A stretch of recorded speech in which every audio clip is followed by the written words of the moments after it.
All right. One of my top 5 questions is people come to talk to me about their credit bureau. They'll walk in and they say, oh, I have a terrible credit bureau, and somebody's told them that something's wrong on their credit bureau. Here's what we look on credit bureaus for. Most lenders, and I'm going to say all lenders, but we do get a few exceptions, look for 2 trade lines, which is a credit card, line of credit, auto loan, something like that, that is reporting to the bureau for 2 years with no late payments. That is what they're looking for when they look at a credit bureau. The longer that you have of a history with your credit bureau and no late payments, the better off you're going to be. There cannot be any unpaid collections on your credit bureau.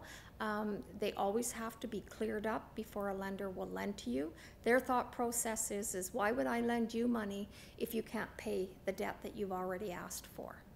So credit bureaus, they're looking for a beacon score. The ideal beacon score is 680 or higher, but I have lenders that'll look at it from 600 and higher, but now they're really looking at the file. They're looking to see why are we below 680. And things that affect your credit is the number of times you allow people to have your credit pulled. So if you're out looking for a car, for instance, I can tell you when you're looking for a car and how many different places you went to.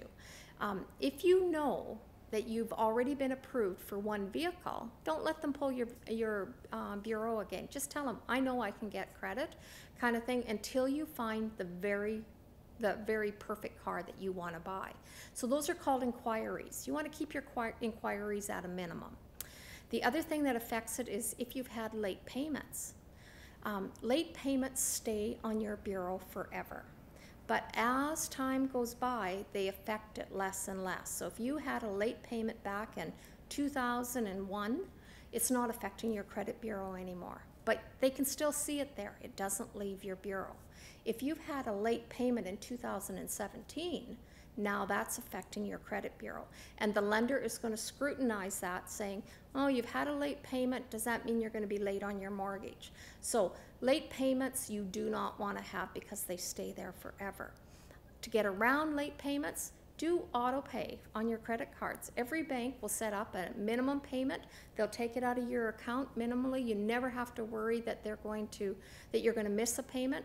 And then if you pay your bills on a certain date, like say the 15th of every month, then pay it off if you want at that time, but at least your minimum payment will always be made. You'll never have a late payment.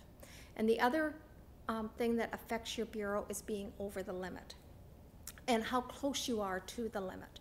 So if you can keep the balance on your credit card below 50% or your line of credit below 50%, that's fantastic. They see that you're not living to your max on your limit. If you're getting really close and you're over the limit, pay it down as quick as you can. If I pull your bureau and you're over the limit, I'll ask you to pay it down right away. And if we cannot get the lender to accept that, because if that's the only thing that's wrong, I most likely can get them to accept it, but they'll request that it's paid under the limit. If we can't get them to accept it and it's affecting your credit bureau really wildly, I'll ask you to pay it under the limit down to 50%, and most likely we can get your beacon score up at that time.